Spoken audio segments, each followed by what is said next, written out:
Вице-премиерот Кочо Андјушев е загрижен што обвинувањата за негова вмешаност во стечајот на Фени доаѓаат од компанијата Кунико Ресурсис, оти тие биле главните виновници што комбинатот отиде во стечај.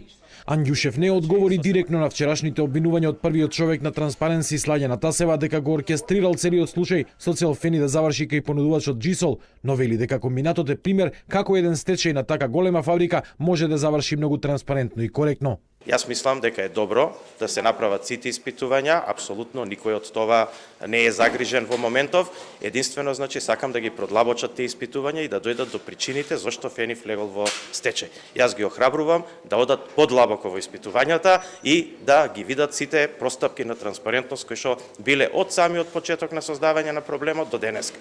Речи си истовремено, одговарајќи на пратеничко прашање, од собраниската говорница премиерот Зоран Заев ја обвини претходната власт оти дозволила Фени 2 години да не поднесе завршна сметка, од комбинатот да се испумпаат 50 милиони евра, бидејќи според него поранешен министер и поранешен директор на УБК биле главни за рудата од Албанија. Македонската канцеларија на Transparency International вчера објави дека поднела кривични пријави против стечајниот управник на Фени Мирослав Анастасиевски и стечајната судика од Велешкиот суд Валентина Ѓоргиевска. Се сомневаат дека му овозможиле на Джисол на незаконски начин да ја земе фабриката под наем.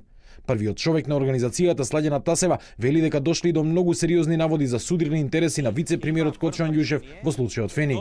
Дека некој целата оваа работа добро ја осмислил